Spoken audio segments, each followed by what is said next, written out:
ውድ ደንበኞቻችን በጠየቃችሁን መሰረት የቱርክ ብረት አስገብተናል። በተመጣጣኝና ቆንጆ አስተያየት ባለው ዋጋ ነው ሽያጭ ጀምረናል። መጥታችሁ መግዛት ትችላላችሁ። ኮልማርት ነው። ይሄ ብቻ ነው ያለው ወይስ ሌላ ይመጣል? ሌላ ወደ 20 ተሳቢ አለ። እንደምታየው እየተራገፈ ነው፣ እየገባ ነው። ደግሞ እነዚህ መኪኖች ደግሞ ሚጣሪ እየወጡ ነው እንደምታዩት። ሌላም ይገባል። አሁን ዛሬ 6 መኪና ቀሪ አለ የሚገቡ። ሌላም አሁን አዋሽ አርባም አለ፣ ድሬዳዋም አለ ይገባል።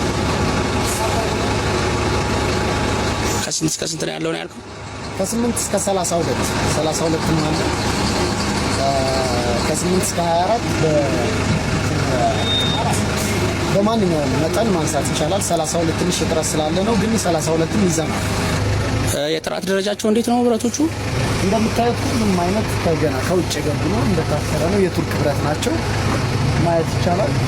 ምንም እኛ ጋር የሚቀላቀል ነገር የለም። እንደምታዩት የታሰረ ነው፣ የተፈታም ነገር የለም። የቱርክ ብቻ ነው ስቶክ ያለው።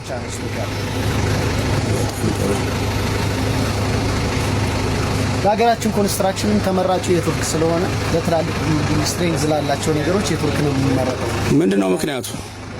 ምክንያቱም የሀገር ውስጥ ብረት አንዳንዴ እዚሁ ሀገር ከሚቀለጡ ከስክራፖች ምናምን ሲሰራ የተወሰነ የኪሎም የቁመትም እና እንዲሁም አንዳንድ ጉድለቶች እየመጣ ሰው አስተያየት አሉት በማለት ምክንያት ሙሉ ቱርክ ይዘን እስኪ ከነጋዴውም ጋር ከገንቢውም ጋር በመተማመንና በተመሳሳይ ዕቃ እንሰራለን መስላሰብ ነው። ጥሩ። ስለዚህ አሁን ሙሉ ለሙሉ ይሄ መጋዘን የቱርክ ብቻ ነው ማለት ነው። ሀገር ውስጥ አለን የራሳችን መጋዘን።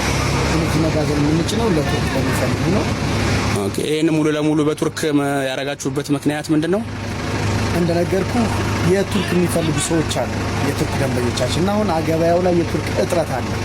ስለዚህ አዲስ መጋዘን እንደዚህ ከፍተን ሙሉ የቱርክ ይዘን ከከስተመሮቻችን ጋር አስተማማኝ የሆነ አቅርቦት ለመስጠት ስንል